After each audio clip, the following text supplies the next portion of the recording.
জিনিস হচ্ছে কি, যিনি বন্ধ করেছেন তিনি প্রতি 5 মিনিট 10 মিনিট অন্তর ফেসবুকে পোস্ট দেন পলক, আর আমরা যারা দূরে আছি আমরা বসে বসে পড়তেছি। তাহলে বিষয় হচ্ছে কি, আপনি ফেসবুক বন্ধ করছেন কার জন্য করছেন? আপনি নিজে পোস্ট করেছেন। আমরা ইন্টারনেট বন্ধ করিনি, ইন্টারনেট বন্ধ হয়ে গেছে। ওরকমই দাঁড়ায় যে আপনার জন্য, আপনি দেশের প্রতিনিধিত্ব করছেন, আপনি বলছেন আপনি পারছেন না, অথচ আপনি নিজেই ব্যবহার করছেন সেটা, যে মদ জুয়া গাঁজা সবার জন্য হারাম, শুধু আমার জন্য হালাল, এরকম বিষয়টা। আবার ছাত্রদের দিকে দেখেন, আন্দোলনে যারা এখন নেতৃত্ব দিচ্ছে, রাইট, তাদেরকে 2 দিন পর পর আপনি তুলে নিয়েছেন। আপনার এক বাহিনী বলে আমরা নেইনি, আবার পরের দিন তারাই স্বীকার করে আমরা নিয়েছি। একবার বলে চিকিৎসার জন্য নিয়েছে, আরেকবার বলে নিরাপত্তার জন্য, আবার বলে তারা তাদের সাথে কার কার সাথে যোগাযোগ হয়েছে তাদের সাথে তথ্য নিতে নিয়েছে, রাইট।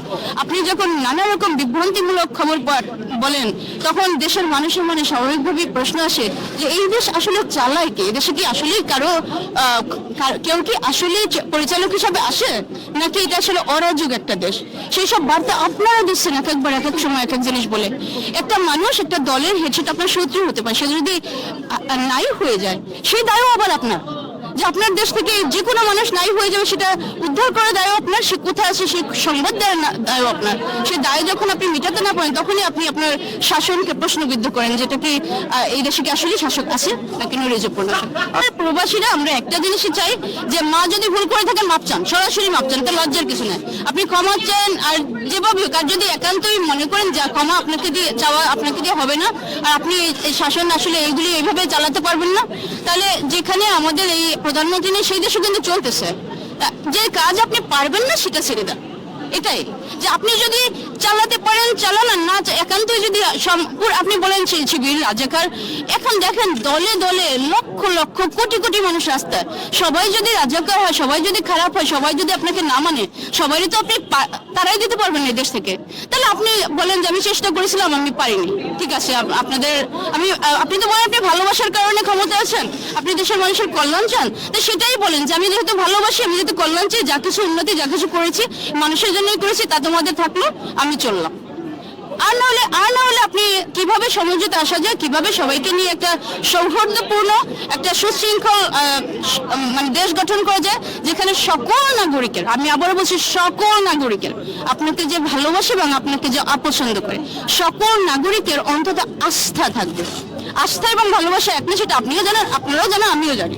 যে আস্থা ভালোবাসা না থাকবে, অন্তত আস্থা থাকবে, যে তারা যা বলে সেটা সত্য কথা বলে, যা ঘটে সত্য ঘটনা বলে।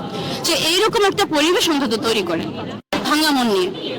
কারণ আমরা বাংলাদেশে যদি আমাদের জন্ম হয়েছে, আমরা বাংলাদেশ নিয়ে শুধু গর্বের খবরই শুনতে চাই, আমরা গর্বিত হতে চাই। সেখানে নিজের জন্মভূমির শাসকদের বিরুদ্ধে আমাদের দাঁড়াতে হবে, এটা আমাদের অত্যন্ত লজ্জার এবং বেদনাদার। এটা দিয়ে শুরু করতে চাই। এখন বলতে পারেন যে কি নিয়ে তাহলে আমরা এই যে কাজটা আমরা কোনোভাবেই করতে চাইনি, যে দেশের শাসকদের বিরুদ্ধে দাঁড়ানোর মতো লজ্জাস্কর কাজ আমাদের কেন করতে হয়েছে, বাধ্য হয়ে করতে হয়েছে। কারণ দেশ বলতে কিছুই নেই দেশের মানুষ ছাড়া। দেশের মানুষরা আমাদের সন্তান, আমাদের ভাই বোন, আমাদের বাংলাদেশি জন্মসূত্রে ওরা আমাদের ন্যাচারালি একটা বন্ডিং ওদের সাথে আমার আছে, আর আমরা যারা দূরে থাকি তাদের জন্য মায়াটা আবার আলাদা রকম বেশি থাকে। তখন যখন দেখি যে ন্যায়ের দাবিতে দাঁড়ানো আমাদের ছাত্রদের বিরুদ্ধে যেভাবে প্রথমে ছাত্রলীগ নামানো হলো, তারপর পুলিশ নামানো হলো, এরপরে বিজেপি, ফাইনালি আর্মি, এটা কার বিরুদ্ধে লড়ে? আর্মি দেশের সাথে দেশের যুদ্ধ হলে বহিঃশত্রুর সাথে লড়ে। সেখানে কি এমন কাজ হয়েছে যে আর্মি দিয়ে বাংকার তৈরি করে, ঢাকা শহরে বাংকার, বালির বস্তা নামায় যার পিছনে দাঁড়ায় আর্মি, ইউএন এর যে ট্যাঙ্কগুলি ব্যবহার করে, সেই ট্যাঙ্কের মধ্যে থেকে গুলি ছুটতে হলো আমাদের সন্তানদেরকে। এরা একান্তই শিশু। একটা ছেলে কলেজে উঠেছে, একজন হাই স্কুলে, সেই সব শিশুরা যখন রাস্তা নেমে যায়, তখন তাদেরকে কি গুলি করে সমাধানে আসা যায়? আর যে বাচ্চাগুলি নেমে গেছে তাদের তো জীবনের ভয় ছাড়াই নেমে গেছে। আপনারা দেখেছেন যে যখনই গুলি শুরু হয়েছে, কোথায় ভয় পাবে? এরা তো দামাল ছেলেপেলে, এরা তো ভয়ঙ্কর রকম উদ্যমে নেমেছে, এরা তো মৃত্যুকে পরোয়া করে নামেনি। দেখেছেন যে ওদেরকে বুক খুলে দিতে হলে বুক নিশানা করতে না, একটা শার্টের বুতাম খুলে দাঁড়ায় গেছে হাত তুলে, যে বুক এইখানে মারলে এইখানে মার, সাহস থাকে তো, রাইট? সো এখানে কিন্তু দুইটা জিনিস, একটা হচ্ছে তাদের দেশের প্রতি প্রচন্ড রকম ভালোবাসা, যে প্রচন্ড রকম জেদের সাথে ভালোবাসা, কতটা বিশ্বাস থাকলে বন্দুকের নলে বুক দিয়ে দেয়। কারণ বিশ্বাস কিন্তু সেদিন এই জন্য দাঁড়ায়নি যে শত্রু আমাকে গুলি করবে, সে দাঁড়িয়েছে যে এতটা আত্মবিশ্বাস, ভালোবাসার দাবি নিয়ে যে পারলে আমার গুলি কর, তুই তো পারবি না, কারণ তুই তো আমার বাবা মা, তুই তো, আমি তো তোর সন্তান, পারলে আমাকে গুলি কর। তো সেই সন্তানের বিশ্বাস ভঙ্গ করে, সমস্ত দেশের বিশ্বাস ভঙ্গ করে সেই সন্তানের বুকেই গুলিটা মারলো। এবং একের পর এক মেরে যাচ্ছে, শত শত আমাদের ছেলেপিলে মারা গেল, হাজার হাজার সন্তানরা এখন জেলে কাটাচ্ছে, এসে কাটাচ্ছে হসপিটালে। শুধু তাই না, এত কিছুর পরেও আবার যতগুলি শত শত মামলা হলো, সে মামলার বাদীকে গুলি করলো পুলিশ, বাদীও পুলিশ, মারলো ছাত্রলীগ, বাদীও ছাত্রলীগ। কারা আসামি? যারা গুলি খেলো, যারা কাটতেছে তারাই আবার আসামি। এভাবে কি কখনো সন্ধি হয়? এভাবে কি দেশ চালানো যায়? যায় না। প্রধানমন্ত্রী যদি মায়ের জায়গায় থাকেন, তাকে খুঁজে বের করতে হবে পথ কি। মা হিসেবে আমরা ভুল করি না, আমি মানা, আমি 3 বাচ্চার মানা, আমি ডেলি কতবার বাচ্চাদের কাছে ক্ষমা চাই, খামাকেও ক্ষমা চাই। অনেক সময় বলি যে বাচ্চারা, তোদের যে জীবন দেওয়ার কথা ছিল আমি সেটা দিতে পারিনি, মা হিসেবে আমার ব্যর্থ মনে করিস না, এটাও তো এক ধরনের ক্ষমা চাই। আমি তো ধরি মারি না বাচ্চাদেরকে।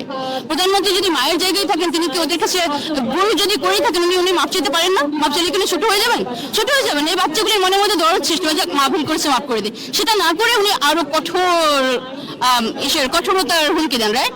কঠোরতার সর্বোচ্চ হুমকি মৃত্যুরা তো মারা যে দাঁড়ায় আছে, এত